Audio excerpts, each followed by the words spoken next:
சாய் பக்தர்களுக்கு என் அன்பு வணக்கங்கள். ஓம் சாய்ராம்.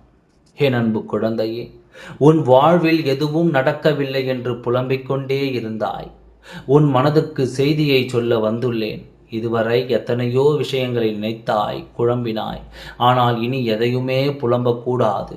என்னுடைய குழந்தையான திருப்திகரமான வாழ்க்கையை வாழ வேண்டும் என்ற ஒரு எண்ணத்துடன் நான் உனக்கு நல்லதை செய்ய வந்துவிட்டேன். நீ கேட்கலாம், இத்தனை நாட்கள் நீங்கள் என் அருகில் இல்லையா என்று. நீ கேட்கலாம், என் காதில் கேட்கிறதா? உனக்கான பொன்னான நேரம் வந்துவிட்டது. நீ என்னிடம் இந்த கேள்வியையும் கேட்டேன். நல்ல நேரம் என்று சொல்கிறீர்கள்.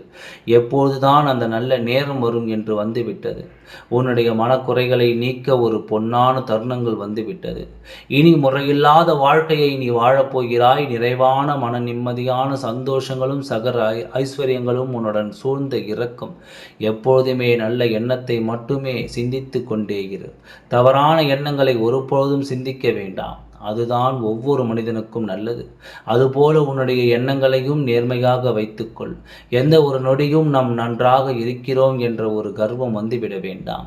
எந்த ஒரு நிலையில் இருந்தாலும் நீ இப்பொழுது எப்படி இருக்கிறாய், அப்படி இருந்தால் உன்னுடைய அனைத்து விஷயங்களும் நிரந்தரமாக உன்னுடனே இருக்கும். அதாவது எனக்கு கர்வம், அகந்தை, திமிரு இது போன்ற பிள்ளைகளை எனக்கு பிடிக்கவே பிடிக்காது. எப்பொழுதும் ஒரே மாதிரி இருக்கும் குழந்தைகளை மட்டுமே நான் விரும்பவில்லை. என்னுடைய தங்கத்தை நான் அப்படித்தான் வைத்திருக்கின்றேன். உன்னுடைய மன பாரத்தை குறைத்து சந்தோஷங்கள் பிறக்கும். என்னுடைய நிலையை நீ உடனே காண்பாய். நீ அமைதியாக இரு. நானாகவே உன்னுடைய லீலை உனக்கு புரிய வைப்பேன். நீ அதை நினைத்து நினைத்து ஒவ்வொரு நாளும் சந்தோஷப்படுவாய். நமக்கா இப்படிப்பட்டது நடந்தது என்று சந்தோஷமாக இரு. காத்திருந்தது நடக்கும். அந்த நாள் வந்துவிட்டது. ஓம் சாய்ராம். நன்றி, வணக்கம்.